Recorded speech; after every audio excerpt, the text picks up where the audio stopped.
Hello, everyone, and happy Monday. It is Monday meditation. Today is a little bit different. As you can tell, I sound amazing right now. Yep. I came home to a bit of an unhealthy household when I came back from the coast, and I have done a really good job of avoiding all of the gnarly symptoms. But today, I don't even know why my throat is the way it is. My voice is the way it is because I don't feel like I have a sore throat. But woke up and I wasn't feeling 100%. So I thought we would talk about meditation today and how I've been using it since I got home to maybe not avoid, but maybe work through some of the extra gnarly things and maybe overcome them before they got into my system too much. So yes, you guys are getting the 1-900 operator voice today. First off, hey, Purple Princess, how are you? I know germs, right? Hey, Alex. Hey, Gazzy, how are you? Thank you for being here. Where's Lynn? I saw Lynn up here. Thank you, Lynn, for being here. You guys are so amazing. And part of the show today is just, honestly, I want to thank you for you guys always supporting and always being here. I was thinking about not coming on tonight just because of, this. But I felt like that, you know what? You guys always spend your energy with me, and I want to spend some of my energy with you today because I am so grateful and blessed for you. And that's actually what kind of kicked off my meditation. When I came home on Wednesday, Josh was very much under the weather. Very much under the weather. He was he was not doing well. So one of the things I did when I went to bed was I did a check-in with my body. And this is something I have used in so many different aspects of my life. And I think this little bit of this cold, non-cold, whatever is processing through my body is a reminder. And it's funny, I was thinking about this earlier this afternoon on how, I haven't fully checked in with my individual organs. And I mean, I work on certain ones all the time and I'm constantly in connection with those, but I actually haven't taken time to go through the rest of my body. So one of the things that I did was I call it body talk meditation. The name itself is explanatory. It's body talk, where you go in and you kind of ask every part of your body what it needs, how it's feeling, where it's at. And I always ask from a scale of 1 to 10. And then the trick to this is observing. Now, before we continue this conversation, this is not medical advice. This is just my way of connecting with my body. And so this is not meant to overcome any medical support. This is just a wellness and well-being support system that I use in complementary to medical support. It's how I kind of work. So again, please, if you feel the need to, you call your doctor, you do all of that. That's not what I'm saying, but this is just a great way to tap in. So body talk meditation is something I learned when I was first going through my healing process. When I first got really, really sick in 2010, and things went completely sideways. I lost my eyesight. I went into kidney failure. I had neuropathy, diabetes. Like it was just like this heavy space of everything just being dumped all at once, and I didn't know what to do with it, how to process it. And so one of the things that I would do was talk to my body and ask my body what it needed from me. How could I support it? Now, I wasn't necessarily breaking it down into individual organs or connective tissue or bones and joints. I was just asking a general question. And after a while of listening and learning how my body speaks, I would start to get these little inklings of things, that what it needed, what I could do to help it, to support it in conjunction with everything I was already doing, and how the medical system was helping me at the time. And so that became a part of my everyday process. I would do a check-in, and I do this check-in.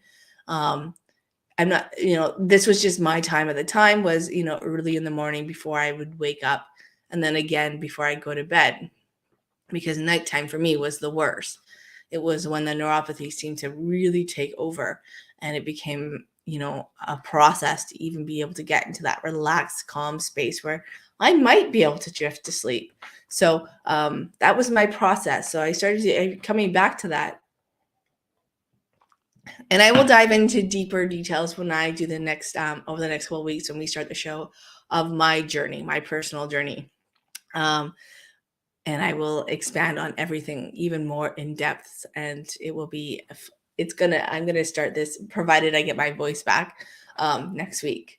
So we will be launching that podcast on the journey that I went through, because not only do I want to share the raw, wholehearted part of it, but I think that it's maybe time to start telling that story and writing that book. So, and then getting in with sitting with the herd, because the herd definitely played a big intricate part of my journey forward. But what my body talk meditation, I didn't even really think about it as meditation at the time. I was just honestly desperate. I was so desperate to figure out a way to shift what was going on, or at least regain some control over my health and well-being that I had for sure 100% lost at that time. And getting to that point, so just kind of listening and learning how your body talks, because all of our bodies are going to talk a little bit different. We may get it as a sensation, you may feel it, you may hear it, you may just be aware of it through your sixth sense, and it may be a knowing. It may be an image that comes to you in your head, or you may be walking around and be like, that's what I need. And it might be in your conscious space after you meditate that you get that message, because that is a very real thing. Quite often when I was working and learning to do my body talk meditations, I would get the answers after, because I actually couldn't really focus that long due to the level of discomfort that I was in every day. So my focus time was maybe 2 minutes, and I was pushing, like I was like a hallelujah moment. So when I first really started diving into things, 2 minutes was my success rate. Doesn't sound like a lot, but for me, that 2 minutes of being mindful of what was going on, but not being fully in what was going on with my body, was relief beyond all relief. And 2 minutes, that's what I got. That's what I took. And I never looked at it or judged it in a way of failure or, not getting there, because I knew that 2 minutes was, hey, it was 2 minutes. And that was great. So that's the other thing, guys. You got to let go of your expectations. You can have standards, and we can have, goals, but letting go of the expectations of how your body's going to speak to you is going to open up the door for you to really begin to listen to it. So that was something that I did on a constant basis. And like I said, my times were early in the morning.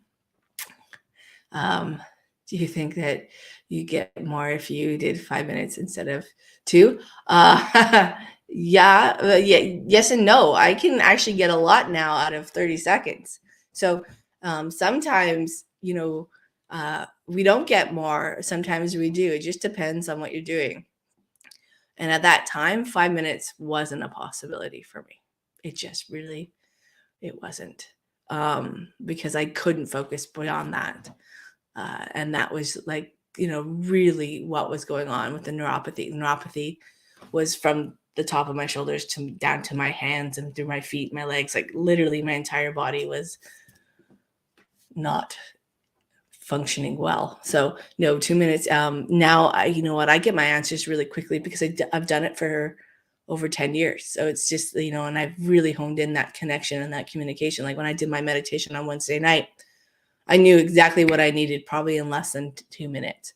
And I thought, okay, I'm going to go with that. I'm going to support that the next day. I could do that. So I wrote it down in my meditation journal for the next day. When I checked in the morning, I got the same answer and the same sensation, plus one extra one, and which was, drinking lemon and ginger tea, which right here. Yes. And it's a big cup, but I love lemon and ginger tea. So that was the two things that I really needed. And today, it's all a bit about energy flow. So getting out of that space where you're stuck on the couch. I know my body needs rest. And now that was the message I got this morning, was to rest well and to rest with purpose. So the other thing I did this morning was breath work, just that breath of life that we talked about on the other show, where you breathe in for 7 seconds, you hold, and you breathe down to your root chakra. So up through your root chakra to your crown, down through your root chakra, or crown to root chakra. So I did that this morning to really just get my chi going, to connect into my chi, to ramp that up. And I follow that up with some techniques that I've learned, where if you tap on your sternum and the top of your crown, that also elevates your energy flow and opens up your chi. So that's what I've been doing throughout the day to kind of get myself in a place to do the next meditation. And that has been walking meditation. Now, again, this is all check-in, self-check-in stuff, guys. I love walking meditations. They are one of my jams. Like, I could do this every day of the week. I love getting out in nature. I love meditating while I'm walking, or when I used to run quite a bit. Now I ride the bike, so I meditate while I ride the bike. But today I didn't want to really overextend my body.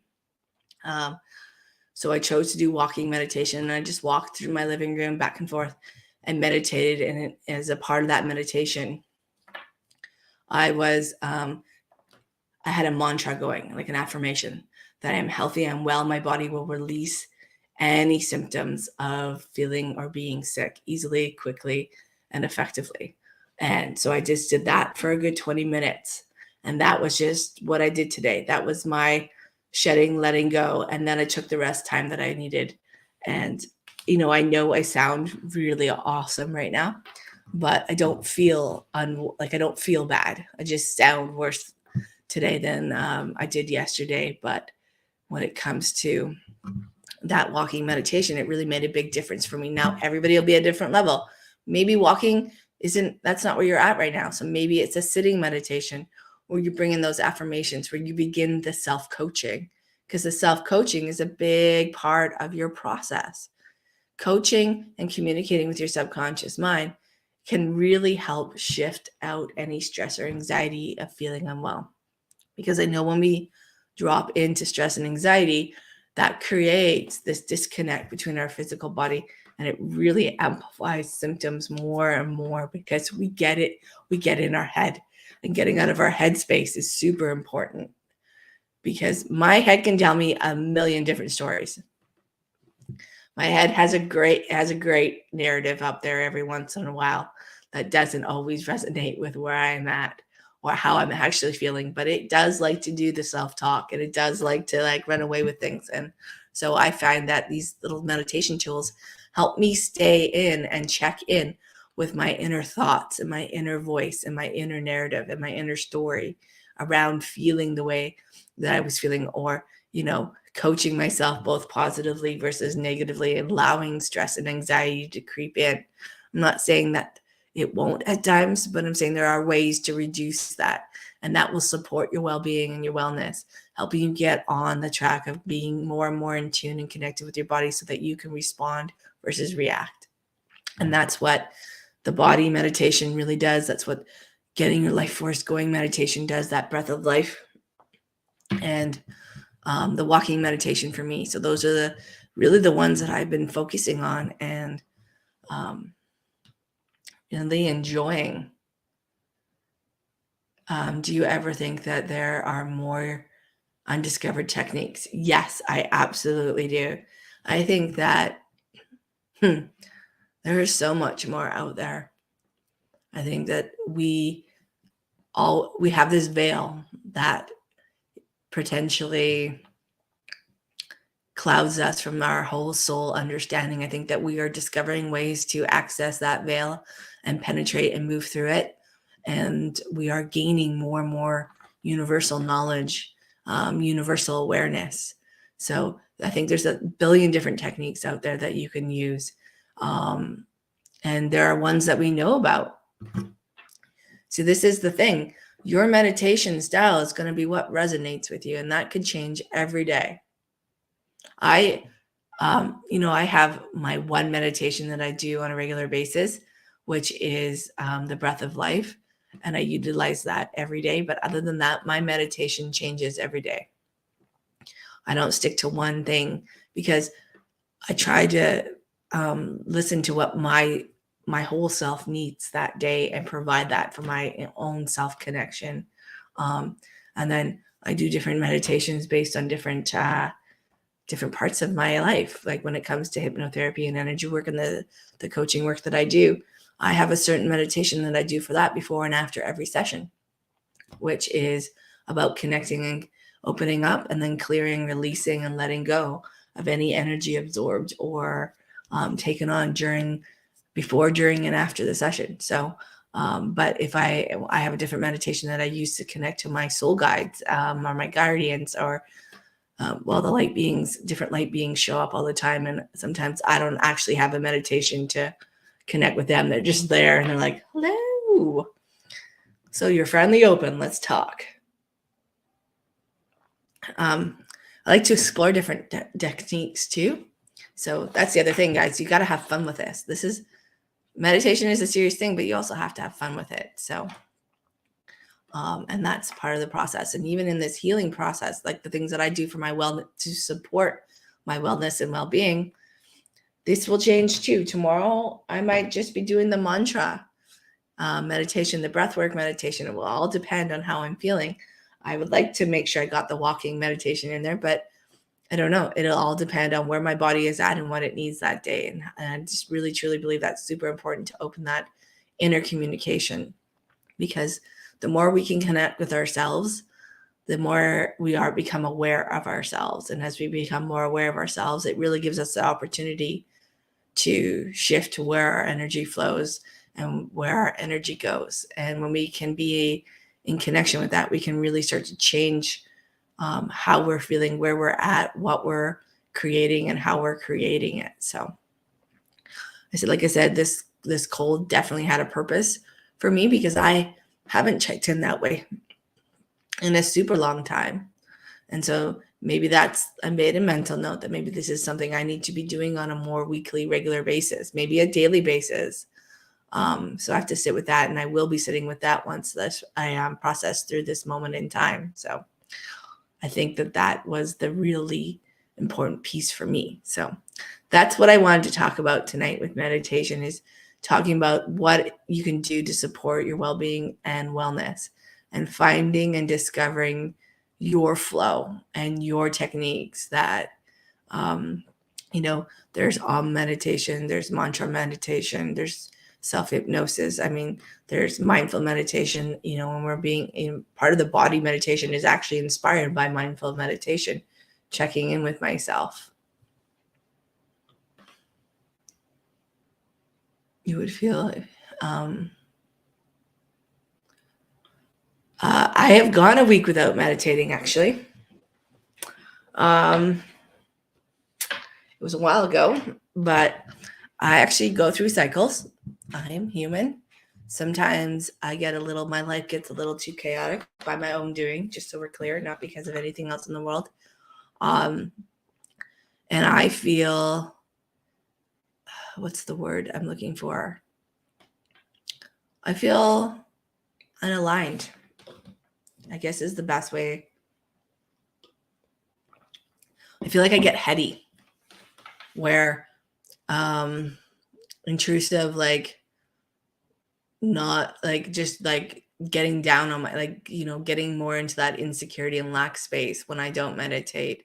That part seems to creep up a little bit more than it would on my regular day, or I can get a little more negative.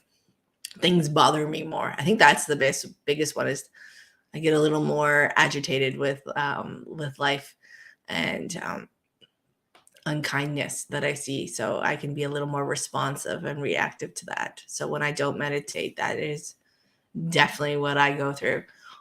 So I don't meditate 20 minutes a day. Just gonna cough here. Every day. Some days it's 5 minutes. Some days it's 8 hours. My meditation practice varies based on my day, because I'm a firm believer that getting your meditation in and making it a chore isn't really getting your meditation in. It becomes stressful and anxious, and it becomes this thing that you have to do versus the thing that you want to do. So my meditations will vary depending on the day. So sometimes it happens to be when I'm out working out or with the horses, or I'm double dipping, turning an activity into a space of mindfulness and a connection with my body, or with my higher self, or my energy, my life for. So sometimes it's not just sitting and taking that time because I have the time. It's sometimes incorporating it with other aspects of my day so that I can do it. So because I don't like feeling disconnected or misaligned. I find that hard. I spent a long time of my life actually being misaligned on purpose and hiding parts of my intuition and my intuitive self. So that really brings me back to a place where I was unloving to who I was the one who was unloving to me. So I try not to get into that space, but it does happen. I miss a week or I'll get too busy. And for that, I just kind of, okay, reset. I catch myself, I check in and I reset and I shift the process. So I go back to it. And I think that's part of the process is that we all learn how to get back into it. We all peaks and valleys. Like this is a heartbeat. Everything in this world moves. And so we'll have weeks, months. I mean, I've gone months, I'm not going to lie, without meditating because I just lost my way when it came to that, or I didn't make time, or I created chaos because I didn't want to check in with myself because I didn't want to check in with the things that I needed to because I wasn't ready to. So that's another thing. If I'm not meditating, there's something that I need to check into that I'm probably avoiding and need to now, once I'm aware of it, I'm like, oh yeah, I see you. All right, time to shift, time to change, trying to like heal what's coming forward. So usually that's another indicator for me as well.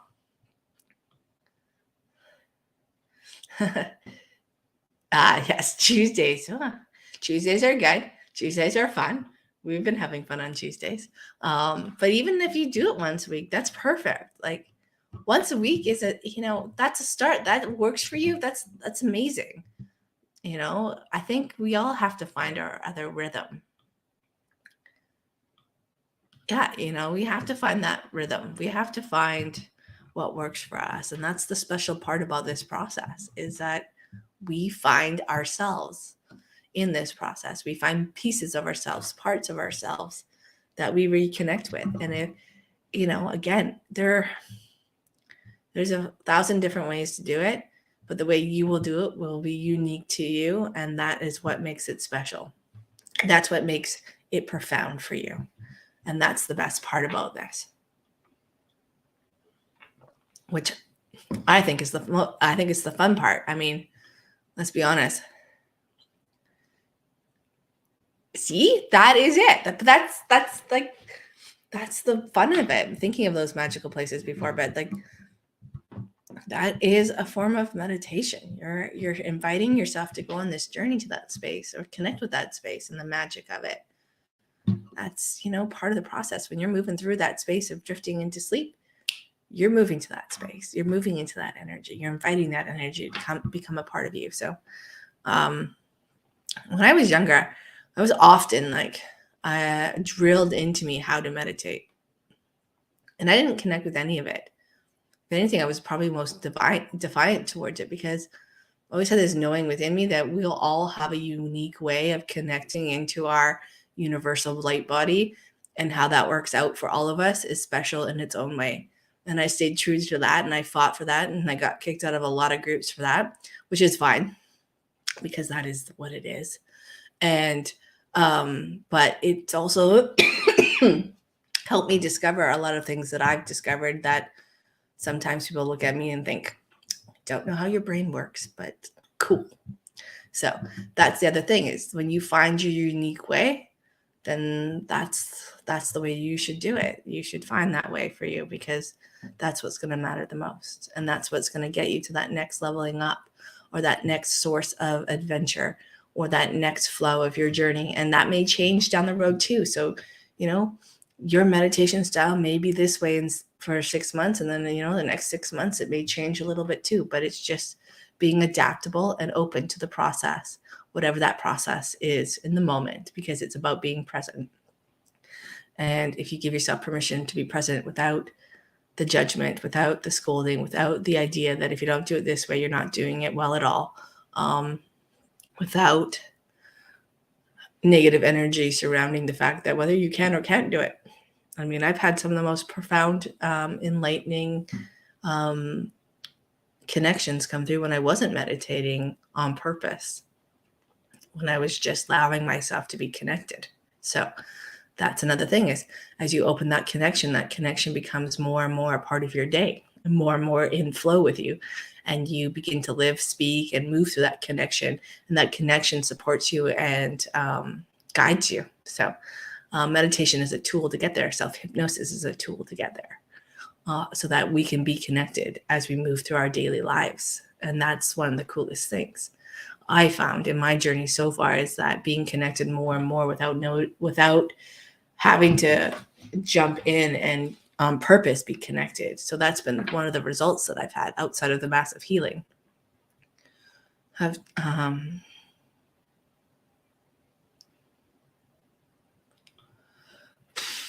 don't think honestly, okay, how would I have turned out?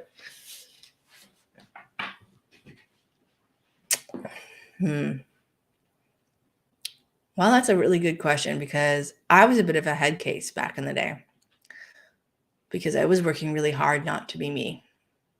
And I have known about meditation since I was very, very little.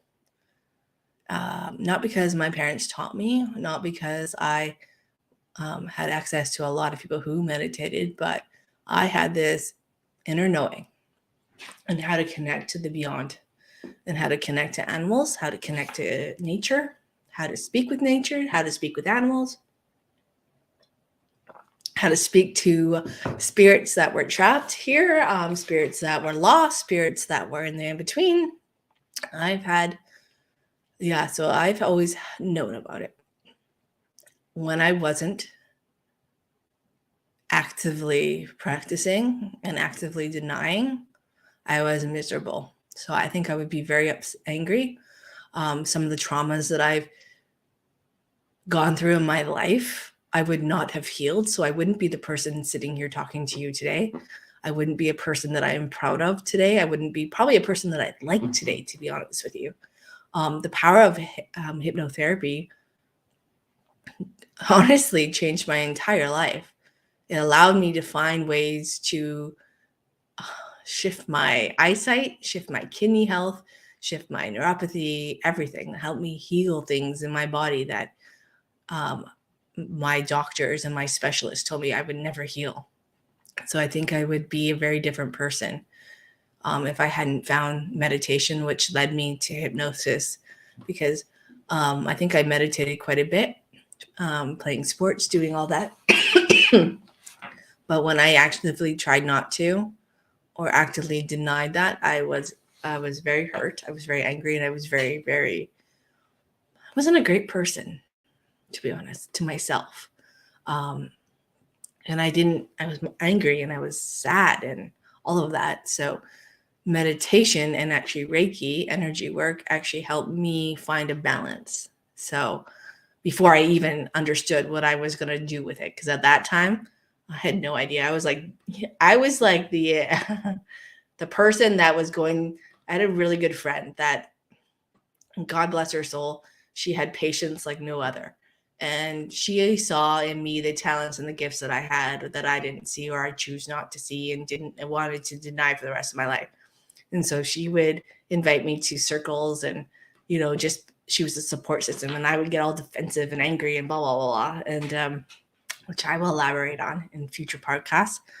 But it was her support that kind of helped me get to where I was, to a point where I could at least admit that something else was out there.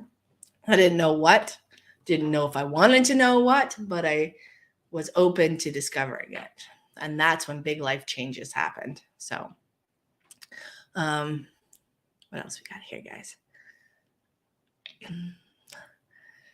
I like the hard questions, actually. I love the hard questions. Thank you for asking them. 100% true. Sometimes I don't realize the journey that I have had myself until somebody asks those hard questions. I'm like, whoo, yeah. But yeah, so yeah, I don't think I wouldn't be the person sitting here today.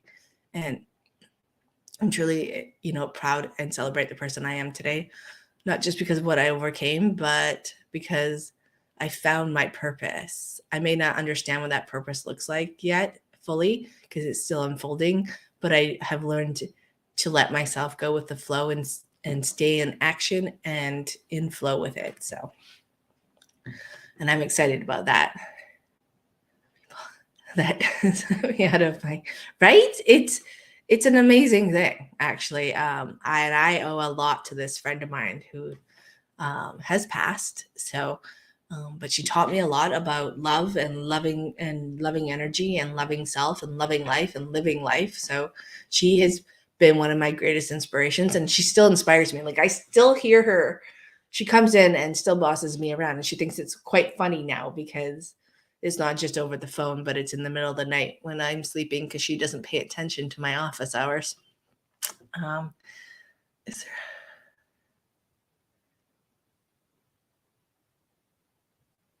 um I don't know. Okay, well, famous. Joe Dispenza is actually somebody that I didn't know about until I had been through my own process, um, and had healed my body. But he is somebody that and it's funny because I had kind of stayed away from his books and his information because I didn't want to, because I was in this process of discovering my method to help people with, and I didn't want to adapt anything yet. And so I waited a long time. It was actually meditation where I got the meditation that it's time to start looking into his, but I always kind of was aware of him, always like following him, had him in the background. But then I 6 months ago, in meditation, I saw him come forward and his energy, and I knew it was time to start reading and discovering his method. And yeah, he's definitely somebody who is an awe-inspiring person because he's been on his own journey, and he is definitely doing something that I would like to also be able to do in the future, is help mass people find their own flow and find their own way to connect with their higher selves and bring that kind of healing energy into their physical, mental, emotional, and energetic selves to create to heal, to support, and to find their path and rhythm in life. So he's definitely somebody I look up to. And funny, he's very scientific, where I come from a very different side of it, but I find that we've really lined up in so many different ways that it kind of was eerie to me. I was like, well, I knew that. Like it was more like I really got some confirmation. And Dolores Cannon, she was somebody I discovered through another hypnotherapist. I've read most of her books, and it was like confirmation after confirmation after confirmation after confirmation. For me, it was just like finally somebody knew what I knew and was sharing it with the world. So those two people are definitely on my radar of somebody I would consider famous or awe-inspiring. So, yeah, so that's a little bit about me. And I mean, there's so many other people out there, though, guys. I mean, the Celestine prophecies, many masters, many lives.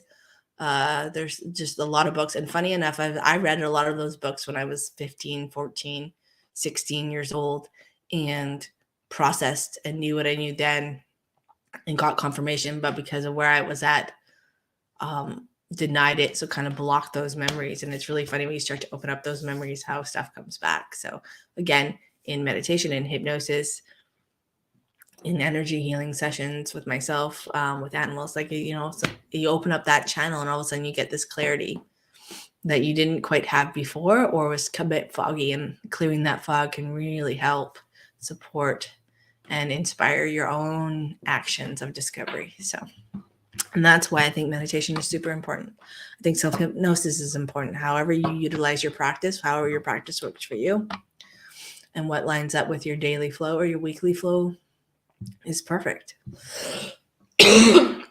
But that being said, I am going to end the live a little bit short tonight and not do a meditation, because as much as I love this voice, it's not actually soothing and comforting, in my opinion, when I can hear myself in the headsets. And I don't think I'll make it through a meditation without cracking or doing this high-pitched squeak. So I want to thank you for your time. I want to thank you for your wonderful questions. I freaking love it. Thank you for asking hard questions. And I look forward to um, future shows and those questions coming forward. And so, housekeeping now, this week, Wednesday, voice foggy, no voice foggy. Either way, we are going to go live on Wednesday at 6 p.m. I think Pacific Standard Time with Maureen Robinson, our special guest. She's going to bring forward tinctures for well-being and support. So she is my herbalist. She is like this amazing person. We've done a couple shows and we thought, why not start talking about some tinctures? And I asked her to kind of come up with an easy recipe so that we can all make it. I'm hoping, because she's got a fire cider recipe that I need and I've lost it because I want to start making it because it is very supportive and amazing. Would you ever go on a meditation pilgrimage, like to a top of a mountain? I've already done that several times. I actually live on the top of a mountain, but I have gone on many different roads to connect with nature. So yes, I have done it in the past and I would continue to do it 100%. Actually, one of the places I want to go to is Mount Shasta. I've been there in meditation, but I'd like to go there physically. So that is on my bucket list. I've also traveled around and done meditations in different spaces and different places in Sedona that were quite awe-inspiring, and Maui and around BC. I actually crave being in the mountains and being at that higher elevation where you connect, and whether you're above the clouds or below the clouds, it's always magnificent. But we actually do live at the top of a mountain so that I can get that time all the time. But yeah, no, a meditation pilgrimage has been a part of my process, actually. So in that sense, because my pilgrimage was a bit different.